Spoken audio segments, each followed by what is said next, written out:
12:02. We're going to start rolling. Welcome to another exciting episode of Meet the Author at the Pyramid Club, which we are actually not at the Pyramid Club, but we are partnering with the Pyramid Club to do this virtually. We do have an in-person Meet the Author March 10th at the Pyramid Club. So if those of you in the evening, 6 o'clock, if you are available and would like to hang out with some real people in person, we will be discussing career management. We have a panel of really awesome career professionals who will join us at 6 o'clock, March 10th. March 25th, we have Julie Winkle. We'll be doing that virtually. Another lunchtime on a Friday. She has a new book called Promotions Are So Yesterday. So we'll be doing that in March. So we'll have some virtual at lunchtime, and we're really going to start to sprinkle in the in-person and see who shows. So today we're going to discuss this book, which I have read now, Driving Justice, Equity, Diversity, and Inclusion, with my good friend and author, Kristina Kohl. It is her second time joining us at Meet the Author. I'm so proud of you. Not only one book, but two. Do you have anything in addition to these, or you have the two books? Just the two books, Teresa. It's enough. And they're full. Like, this is content rich, good stuff. So Kristina is a professor at Bard College and is the managing principal of HR Computes. As I said, this is her second time on Meet the Author. We also have contributors. Erika White is a diversity, equity, and inclusion consultant with Griffin White Consulting.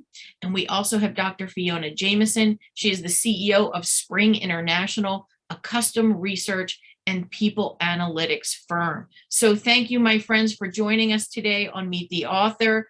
I would love for each of you just to share a little bit more about yourself and what led you to this book. And Kristina, why don't you kick it off? Sure. Thank you, Teresa, and thank you for having us today. My background is wide and varied, so I won't bore you with all of the details. But HR Computes really works at the intersection of technology and people strategy. And we do a lot of work with organizations trying to improve their processes, to improve engagement with their people, and to improve their data in order to better inform their decision-making and to really drive organizational strategy. And through that work, we have been working for over 20 years in the DEI space, and we've seen the transformation that has happened and that has not happened in that space. And when I kind of marry that with my work as a professor, and most of my students are millennials, and of course, millennials now make up the largest portion of the workplace, and their ideas around environmental and social justice as a starting point are maybe very different than the prior generations. So I see a confluence of, what is possible married with how do we actually get there? And that's really my background. And that's really what's driven both of my books of, how do we make what's possible happen? Because we really do need a new toolkit for leaders in the 21st century. The 20th century toolkit no longer works. We're no longer in the 20th century. All the trends are different. All the dynamics are different. What people want, it's different. And so we need a new set of tools. And you are providing some really wonderful tools in your books. So you're doing good work, my friend. Thank you. Why don't we hop over? Erika, tell us about you. Okay. Hello, everybody. I am a DEI consultant strategist. And as Teresa mentioned, I'm the owner and principal consultant of Griffin White Consultant, LLC. And I love this venture because it combines the two things that I love the most, DEI and all the strategy that goes into it, as well as my event management background. I also am a consultant for Tourism Diversity Matters, which kind of takes that component of DEI into the tourism industry. DEI it's not new to the Philadelphia area because we've had the Multicultural Affairs Congress, we have PHL Diversity now, but you'd be surprised how many other CVBs or Convention and Visitors Bureaus or Chambers of Commerce around the country do not have fundamentals in diversity, equity, inclusion. So we work with those organizations to be able to provide assessments as well as strategic and implementation plans to help them carry diversity throughout their whole entire way that they're promoting themselves. So I love to do the work that I do. I always say, like, my claim to fame, so to speak, is that I have worked in DEI across 4 industries: nonprofit, legal, tourism, and as well as consulting engineering. And through that, I've been able to kind of weave a thread of DEI best practices that work for professional services as well as tourism, people focused, as well as business focused as well, which really what kind of drew me into this project, because Kristina was right. Like, there was no one go-to tool that combined the charts that you need, the information that you need, the resources, but also case studies and real information from real people doing this work. There's a lot of, I think this is how it would go, or here are some best practices and we'll give you a list, but nothing that really kind of stands out in a way that this book does. So when I read the book description, I said, oh, I have to be a part of it. Nice. And you are a wonderful contributor to have with your background. Thank you. So thank you, Erika. Fiona, tell us about you. Yeah, good afternoon, everybody. My name is Fiona Jamison. I'm CEO of Spring International. We're a people analytics firm based here in Philadelphia. And, you know, I came to meet Kristina and learn about this book. We sort of interacted in a human capital analytics special interest group. And, you know, I'm a data geek, and, you know, we work with lots of large organizations across the United States who have been struggling with where to start their journey in terms of diversity, equity, and inclusion. And, you know, I'm a believer that one of the best places to start is with data and understanding who you have in your organization and, you know, how they feel about how they're treated within their organization. So, you know, Kristina and I, coming from like a computing technology background and then add data into that, this was something that I was really passionate about. And so, you know, I'm excited to be here today and talk about how, you know, the people data part plays into understanding diversity, equity, and inclusion, and how to go from here to where you want to be. So, Nice. yeah. Nice. Great project. Thank you for joining us. We are ready to dive into the book. Kristina, a couple questions for you. Let's just start with a big overview. Who is this book intended for, and what are their key takeaways? Well, I think the book is intended for a broad audience. It's intended for organizational leaders, both senior leaders and, you know, managers, team leaders, because there are parts of this that apply to all of those different roles. It's also been designed for educators. At the end of each chapter, there are questions, there are case studies.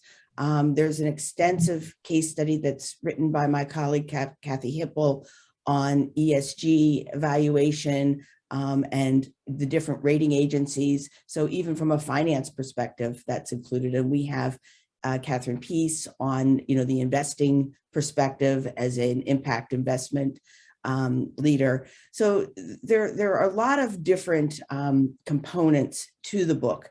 And so I think it is for a wide, you know, audience, and of course, students to learn, you know, what is possible, what tools might you need, what considerations might you need as you try to do this work to create the vision that you have of organizations and communities in which you really want to live and thrive.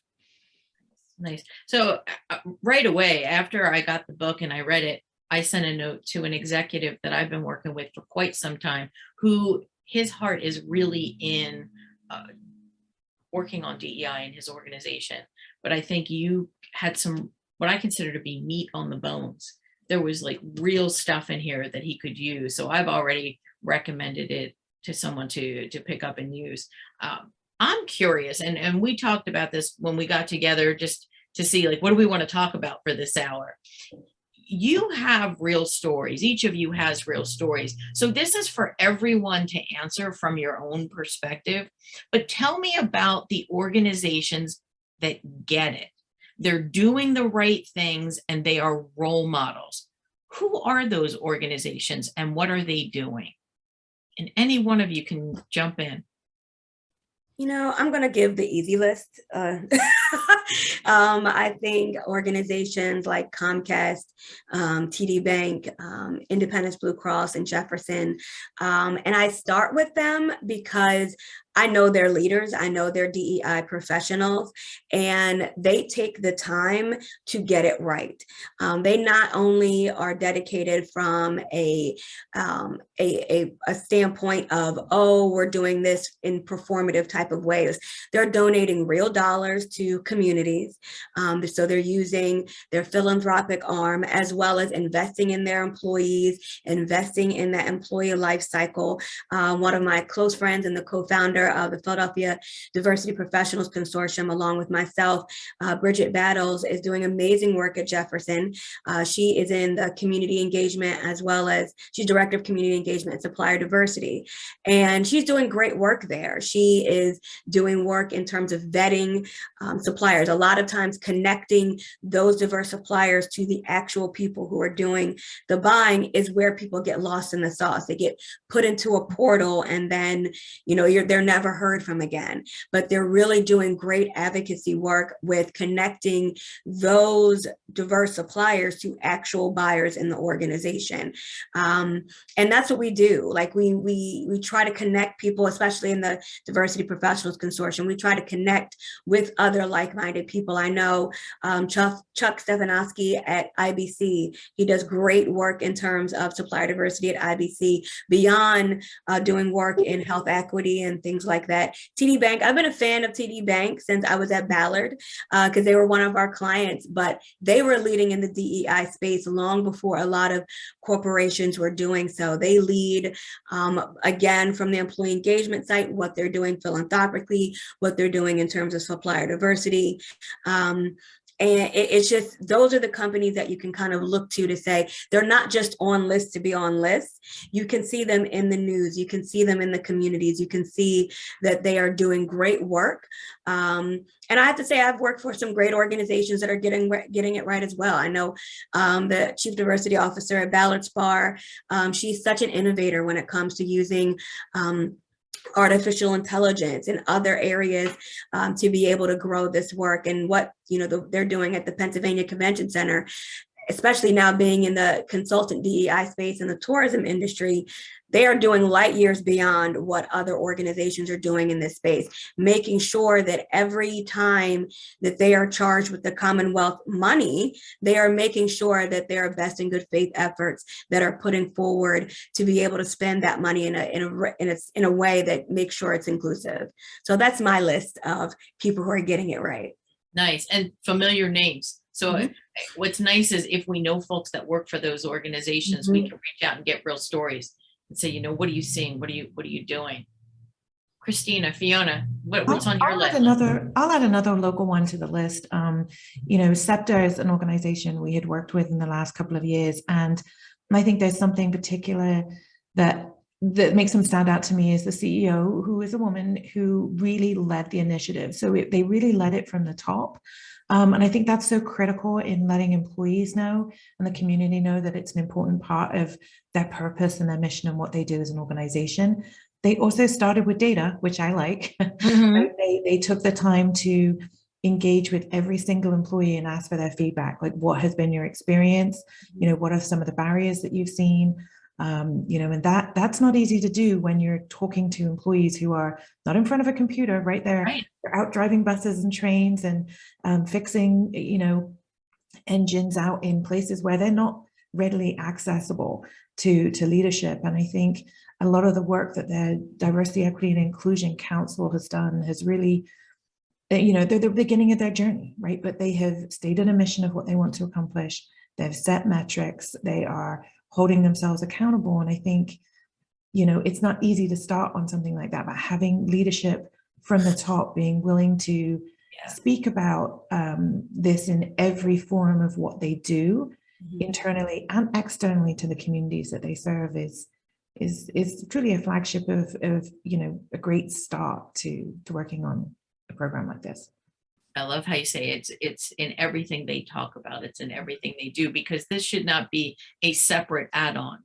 It should become part of the DNA of the organization. How they operate. And it Absolutely. sounds like the organizations that you're listing have built that into their DNA. It's part of who they are. Kristina, who have we missed? Who's on your list?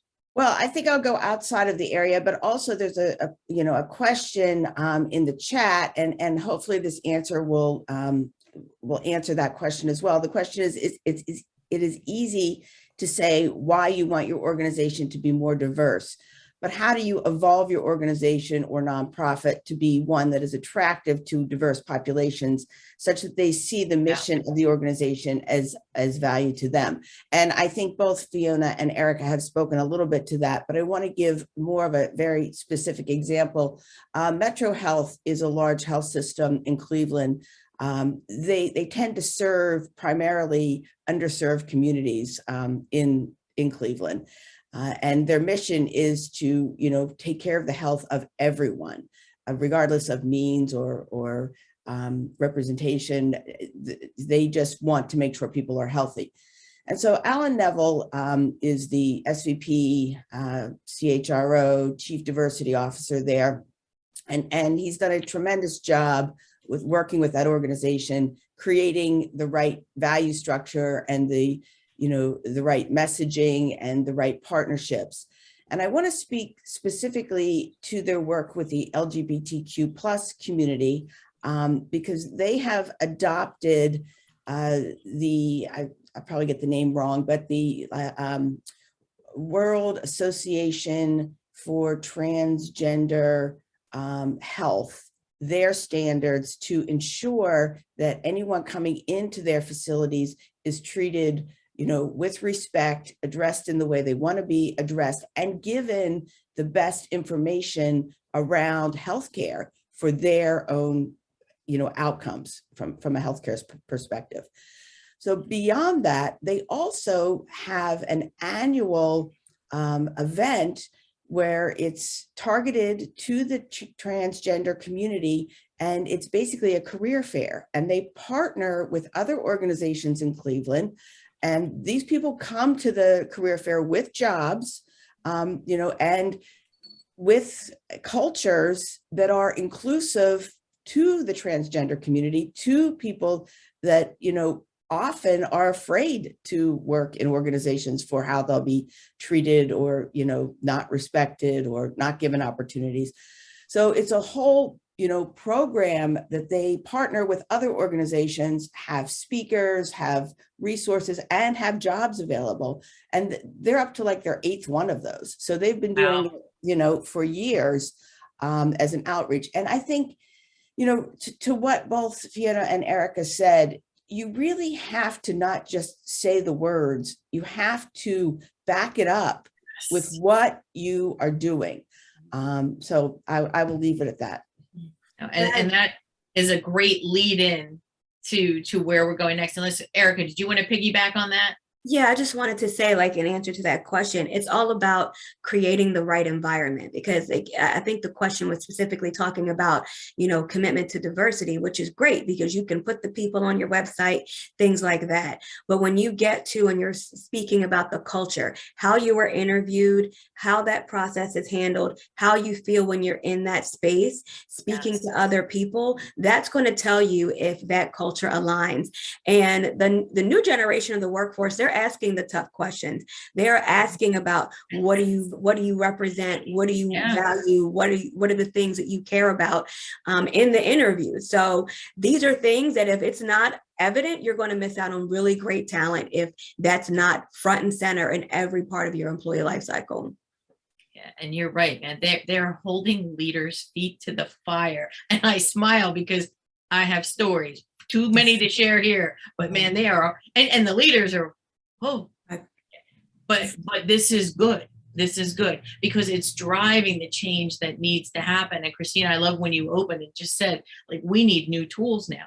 we can't just keep doing what we've always done. And pain drives change. And I'm starting to see that pain driving the change that needs to happen. So, but this leads us to, because you know, I'm out there working with leaders and organizations too, and I'm watching and I'm seeing what's happening. And one of the things that I see happening is I have some really, really well-intended leaders who are doing stuff, but are really not getting the best results. What are things, like, from your seat on the bus, because you've watched people do it well, you've watched them do it not well. What are things they should avoid doing, or at least risk assess before implementing? What are the things they're not doing well? You know, I'll take a quick stab at this because I've seen a lot of not good stuff. We need Kleenex, alcohol. I mean, it is, yeah. Yeah, I mean, I think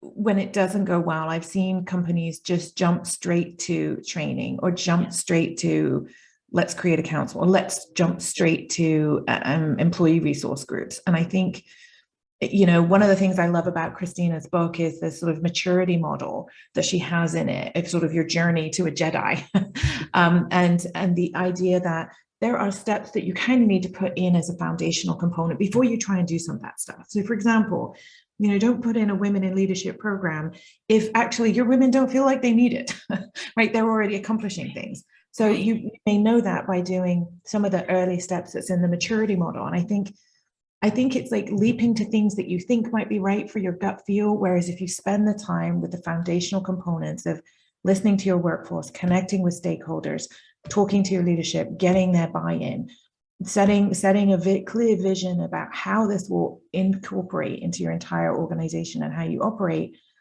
then you're going to be doing the right things. I think it's when they miss that and they just sort of leap to step 10. Right. It's I think that's where you see the mistakes happen. I think it's the almost like the checkbox thing that people, and they see it as a checkbox and not as something that's coming from the organization's soul. Yeah.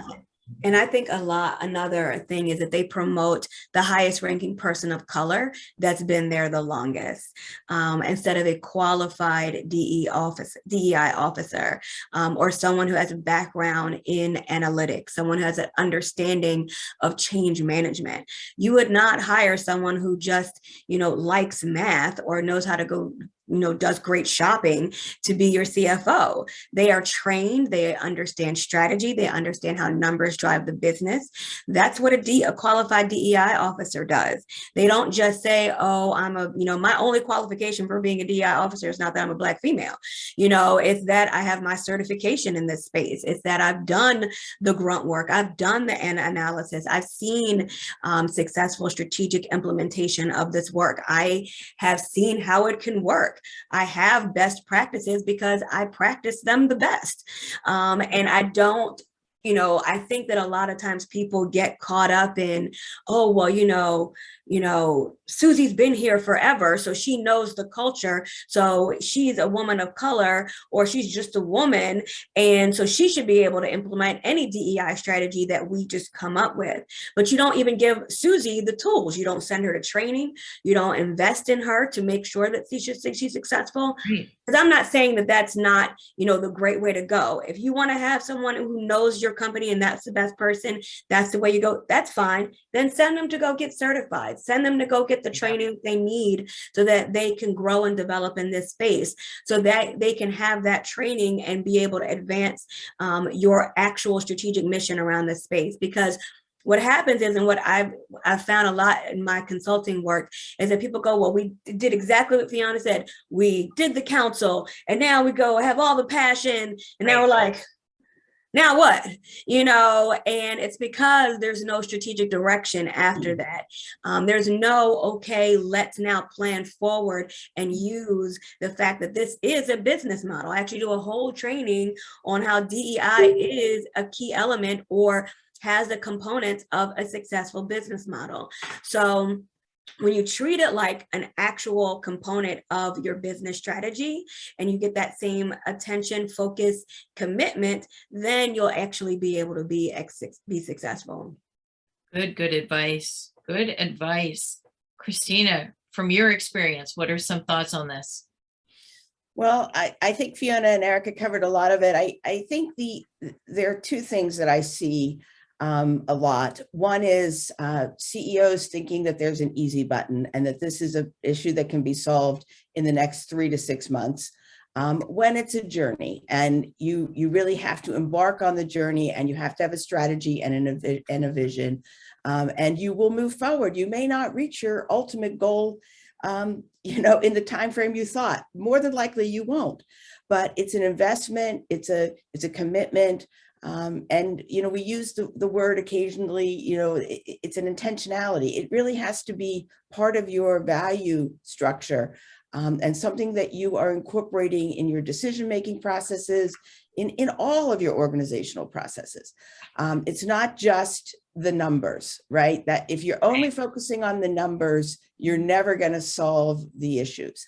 And it's also understanding that it's not single dimensional, it is multidimensional. There's intersectionality, across the spectrum of diversity, but there's also intersectionality between environmental impacts and social impacts. And you really have to think about that. It's a much more holistic approach that needs to be taken. And I guess the other thing that I see a lot is, Teresa, you mentioned check the box, but it's kind of like, let's get the DEI training done so that we meet our insurance requirements. That now we're good. Now we're all good to go. Right. What's the spirit of that, right?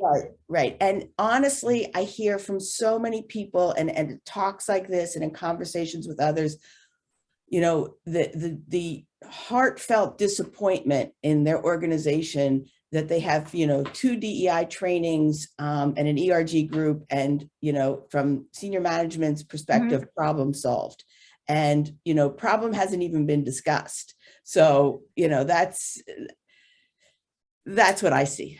Yeah. And I'm going to advertise this book. I'm telling you, because this book takes the deep dive. It really does. It takes the deep dive. And I love, Kristina, that you said it's not just about the numbers. Now, Fiona's a little sad about that because she's a data and analytics person. She's like, wait, but the numbers are super important. They are. And you need to capture that. But, and this is a Teresa quote, that sometimes the things that count can't be counted. Sometimes the things that matter are not on a spreadsheet, but yet they are equally important. And I love the talking to employees. Talk to them. Ask them questions. Let me tell you, they'll be honest. They will tell you. And sometimes you're like, wow. And I think that's the important thing to think about the data, right? And the numbers is that they represent someone.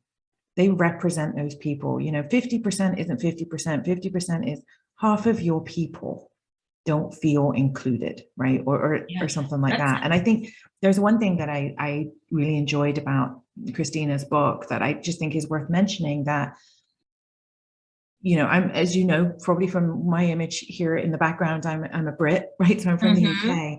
And I think the book does a really nice job of putting this into the context globally as well, that, what the history here in the US is very different to Europe and the rest of the world. And I think, understanding who your employees are and where they've come from, and that their perspective of diversity, equity, inclusion comes with a ton of baggage. Right. So, how I would view DE&I may be very different to somebody who was born and raised here in the US. Yes. And so I think having that understanding, and I think the book does a really nice job of putting DE&I in the context of some of these other things, such as, the global workforce that we have today, and in the environment and sustainability and things. So I think it really does a nice job of helping you think beyond inside our own organizational walls. It does. And provide, I'm a data person. So Fiona, I appreciate the work you do. To me, that puts the meat on the bones. And I just love it. I saw there's folks asking, hey, I'd love a signed copy.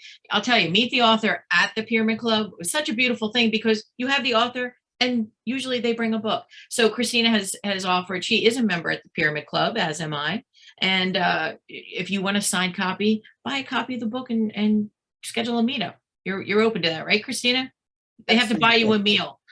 Or a cocktail. Fire cocktail, fire dinner. It's all good. Yeah, it's good stuff. So I'm going to ask just a very fundamental question, but I think there's some confusion sometimes around this. We have DEI, and then we have this new DEB.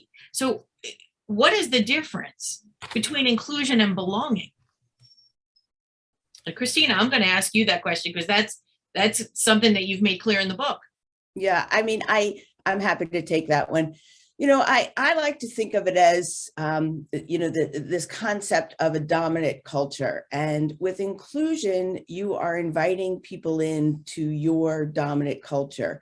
And there's this expectation of assimilation and conformity to your existing culture. So you're inviting them to join you. With belonging, you're really thinking about how do we create an equitable culture so that anyone that comes to our organization feels that they can come as their true selves and be their true selves, bring their best selves to work, contribute fully, speak openly, represent openly. And how do we, create the systems and structures to support an equitable culture? People often use the analogy being invited to the dance and being, asked to pick the records and the dances or the band, like really being involved in the process as opposed to just being included in something that already has the four walls around it and all the structures in place. Yeah, we always have to give a shout out to Brene Myers for coining that phrase and making it popular, because if you're a DEI expert, you will definitely use it or hear it in some type of way. And I love the fact that she put her lawyer hat back on and had it trademarked. So we want to make sure. Good for her. Because everybody's using it now. I'm starting to hear it more and more. Certainly. Yeah, and people are kind of adding their own spin to it and things like that, which is great. And like for me, I think that they're, kissing cousins or something like that, inclusion and belonging, because inclusion is about creating that inclusive environment. I love Kristina's analogy of kind of saying like, okay, we are dominant and we're inviting you in, whereas in belonging, you don't even think about it. And I actually do a whole thought process, and I kind of relate that to privilege and talking about how when you're talking about like the right hand, when you're right-handed versus left-handed, and most of the time when you're right-handed and you walk into a space, you don't think about the type of desk that you're going to be able to choose from. Mm-hmm. It's just automatic. That's feeling a sense of belonging. When you're left-handed, you may have a desk somewhere. They may have included you somewhere, but you have to hunt it down or you have to conform. So those are very different feelings because you don't have to think about it. And that's what the difference is, the subtle differences. I'm not a subscriber of kind of adding the B, all the time. I think that DEI is great, or you like choose one of the three letters and kind of go for it. Because I feel like sometimes every time you add a letter, it's like sets us back to something that's new.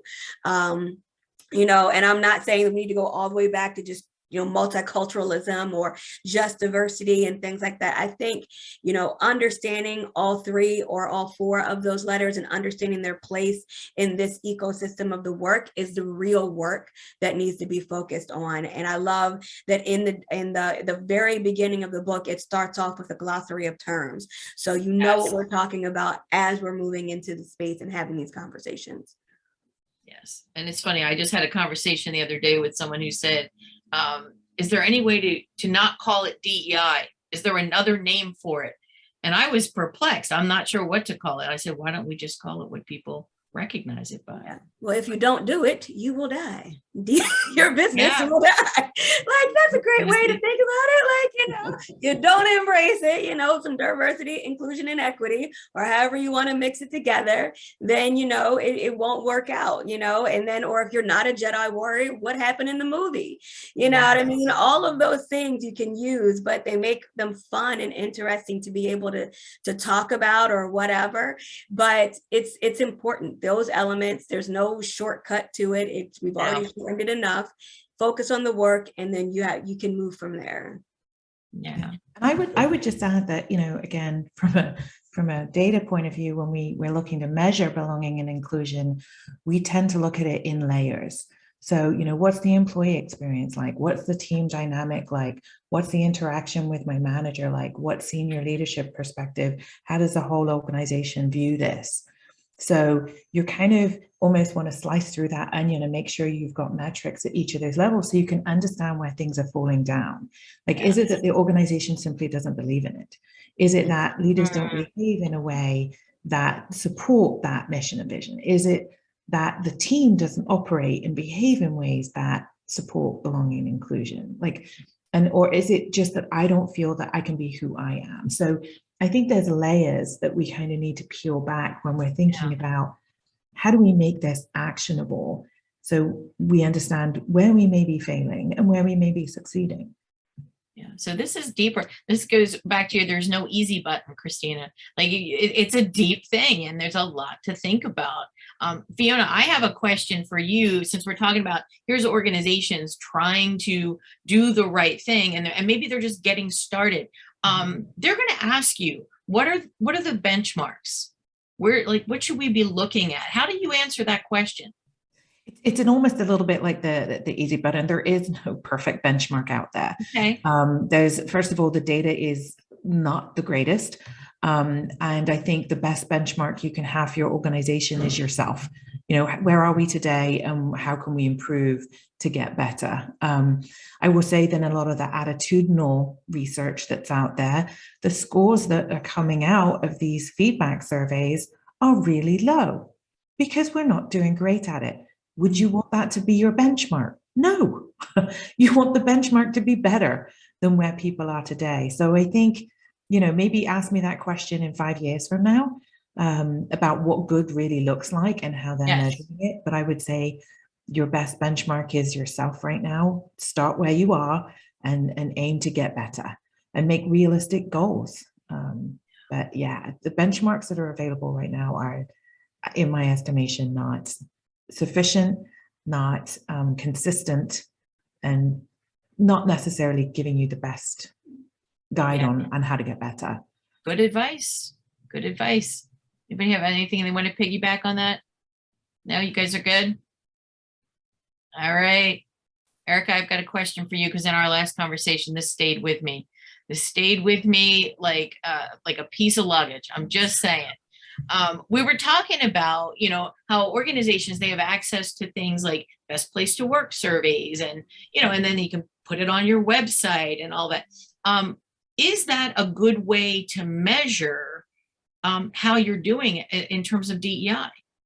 I think that a lot of the best places to work surveys, that if it's a pay to play, then I wouldn't pay or play. And a lot of those surveys they give you a false representation of we're doing great here. Because if you go and you look at that same company on Glassdoor or somewhere else, or you speak to other people about, what's the culture really like there? You're not getting a good response. So the question comes into is, how are they winning those things? It's because they're not asking the hard questions, which is why, as we spoke in that same conversation, I'm a huge fan of the HRC survey, and that's a human rights campaign, because they challenge you and they also don't stay stagnant with their interpretation of what companies should be doing to be a best place to work for LGBTQ employees. So it's talking about changing your policies, how you're spending your money. They're asking really, really tough questions. And the survey is continuing to evolve. Just the last survey round, they came out and said, look, this is not it. We're going to still go back and we're going to still continue to push companies even further. So companies like that are really, it's not about the paycheck that they're getting. They're really asking you the tough questions. They get into not only how much paid leave are you giving, but they analyze how much paid leave people are actually taking, which is a huge indicator. Like, once again, what Fiona was talking about, the data tells the story, because you can offer unlimited PTO, you can offer, 6 months paid maternity leave, but if people are only using it, male and female, for only 2 or 3 months, is it really something that the culture is supporting that you use? No. So those are the types of questions and type of surveys and benchmarks that are really going to be able to give you that investigative information on what is going on. What do we really need to improve upon? And I also agree with Fiona said about benchmarking yourself. You have to look at, where were we 5 years ago? Where are we now? Let us not be the same place in 5 years, and give us some real actionable goals that we can get to get there. And then you also don't want to say, oh, well, we're good right now, we're okay. No, you should always be pushing yourself as much as possible, because you wouldn't do that for your profit bottom line. You wouldn't say, oh, well, we're good. No, you would always be trying to push yourself to do better in those spaces, and the same for this work as well. Good stuff. I see a question that's come up, and it's an awesome question. So I was going to save things for the end, but let's do it now.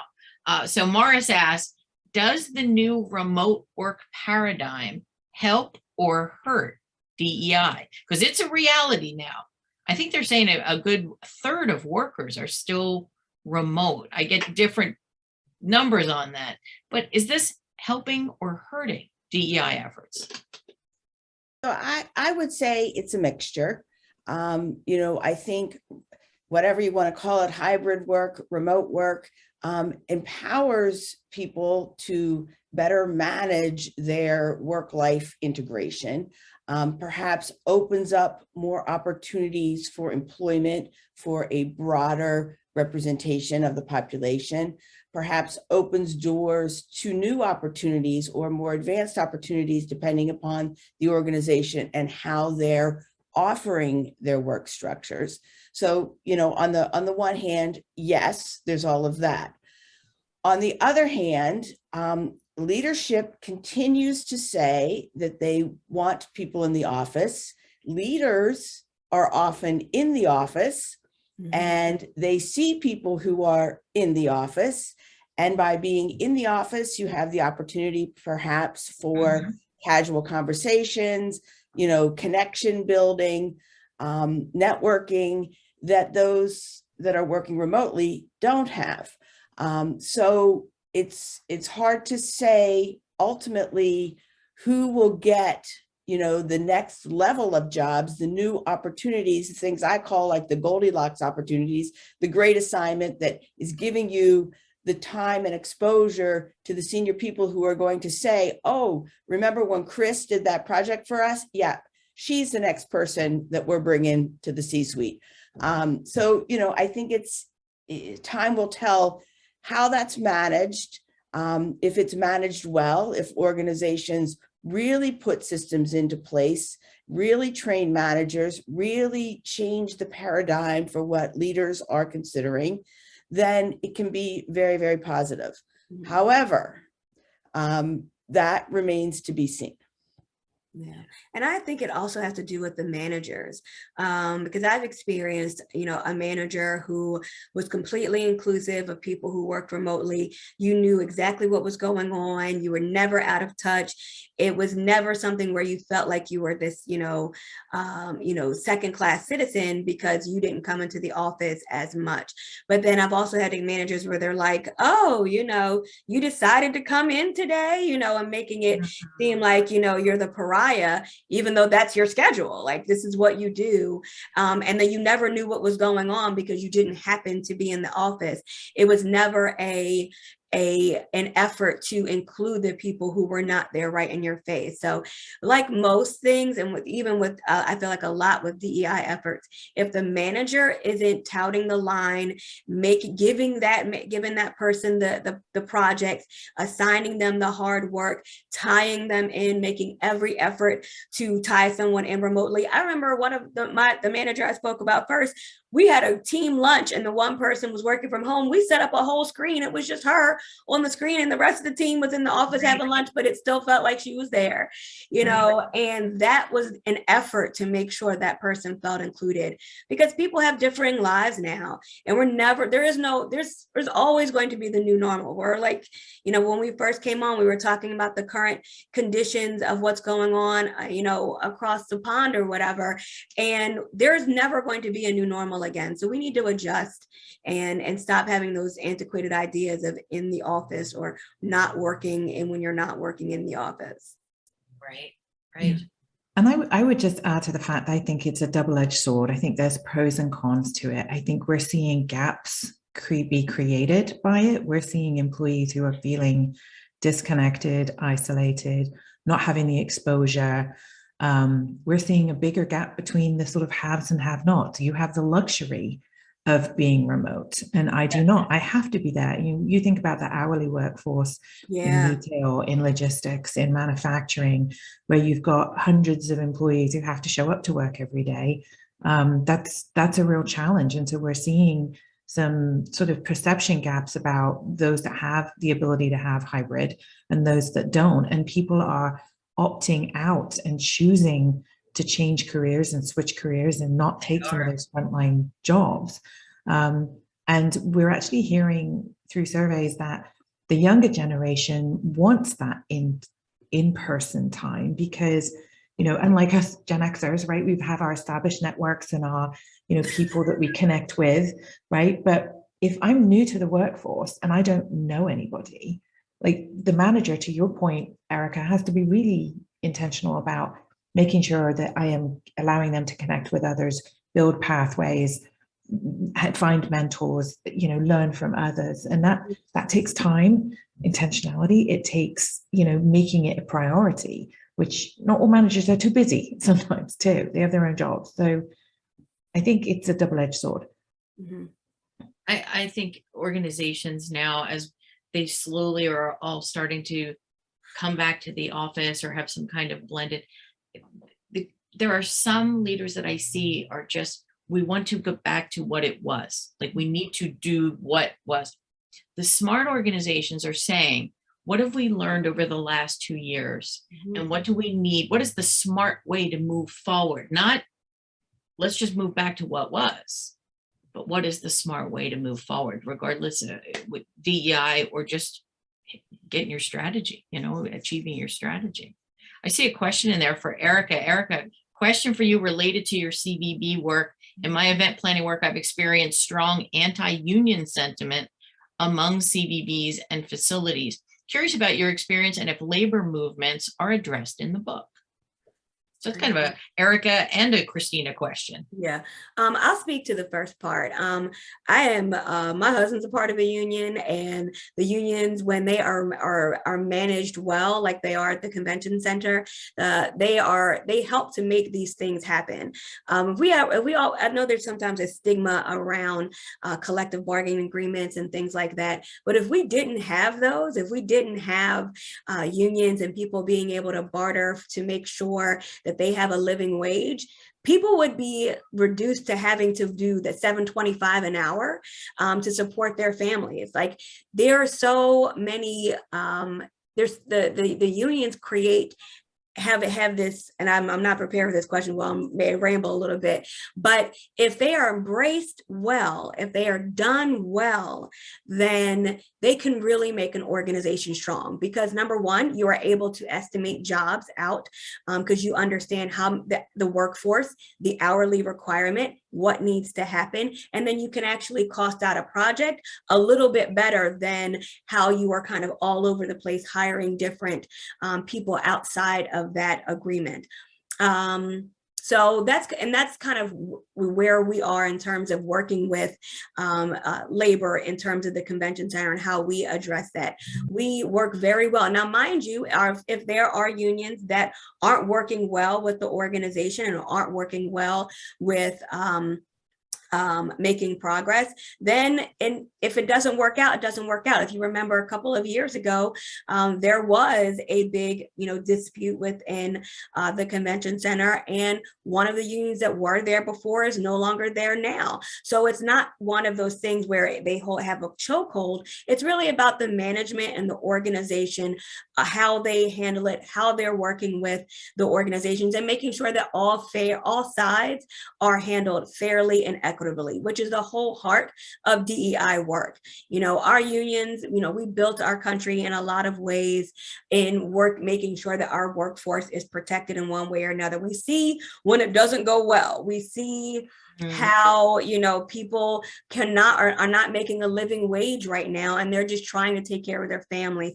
Gone are a lot of the manufacturing jobs, a lot of the things that are out there that people could just go and find a job and take care of their family. So those types of things aren't readily available anymore. So a lot of times young, especially diverse men who are trying to enter, and women who are trying to enter the space, sometimes a union and getting into one can be the way to provide for their family into perpetuity. So like I'll use Fiona as an example. It's a two-edged sword. It can be, if it's handled well, it can be done really, really well, and it helps the workforce as well as the company. If not, it can prove very disastrous on both fronts as well.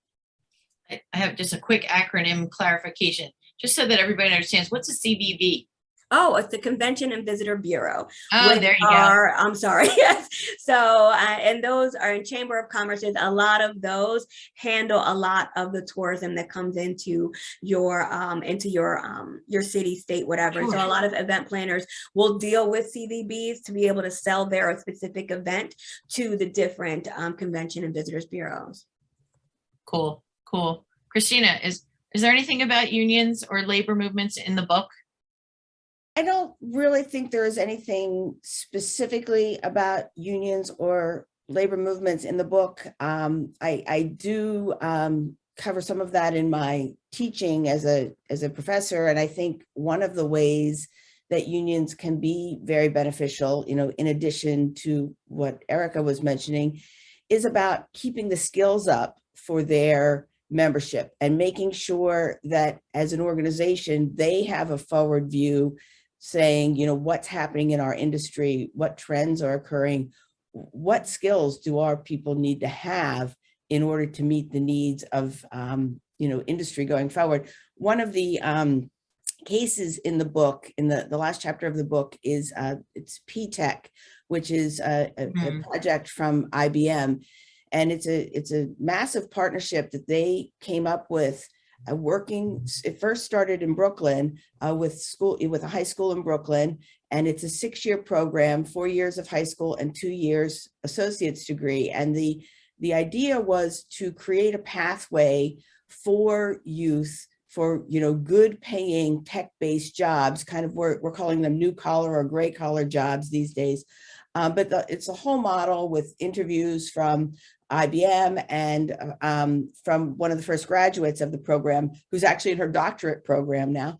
And what impact that had. And this model is scalable and has been scaled around the world. So these are the types of things that can be done, that are possible, but take some vision and some commitment. And Ginny Rometty was the CEO of IBM, was a big supporter of this initiative. And I think you can really create, ecosystems that have, industry, politicians, governments, and educators to change the dynamics to create, opportunities for people. And vocational schools here in Philadelphia are doing that a lot as well. Like, my husband went to Bach and, majored in carpentry. And I know a lot of schools, like even Upper Darby High School, they will give them usable trades. So that way they can go to, hair school right afterwards and only have to do 1 more year. So they can walk out of school with, viable skills. And a lot of those vocational schools transition right in to unions. positions and getting viable jobs that they can. Now I know people who are my age who are now retiring because they've been in a union for 20 something years, because they joined right after college, getting a lot prettier than I am. So, right after high school. So if you just think about those types of opportunities, it's about access. When I read about the P-TECH case, it just kind of resonated with those are the type of equitable access situations all types of big companies need to employ and include in their day-to-day practices, because that's how you create that pipeline. That's how you create it. You create access points of entry. Good information. And we have another question, but I know we can't answer because it is 12:57 and we need to wrap up. I knew this was going to go by in the blink of an eye. I knew it. I was reading the book, looking at our question. I said, man, this is just gonna it. But I want to close on, and this is for you, Kristina. This was not a light effort here. This was work.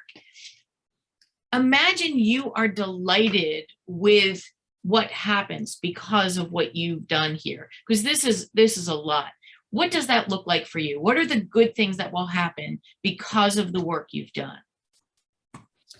Well, I really hope that fundamentally those 17 sustainable development goals that we have to build a better planet are achieved. I mean, because really we are looking to preserve the planet that we live on, to build equitable societies, and to have profitable institutions built through partnerships that promote these ideals. So ultimately, I think that is what I'm looking for and hoping for. And in fact, that's what I try to instill in my students who will be the next leaders in business. Noble work, my friend, noble work. Well, I want to thank all of our panelists. I want to thank the participants in the chat. If anybody wants to save the chat, because we posted a bunch of resources there, there's a little link in the chat at the bottom where you can save the notes and certainly follow up with me if anybody missed any of the links that we shared. Fiona, Erika, Kristina, awesome work, making a difference in the world as best you can, sending you all good energy. And I hope to see everyone at the next session in March in person at the Pyramid Club. So let's all go there March 10th. Love you guys. Group hug. Take care. Thank you. Thank you. Thank you.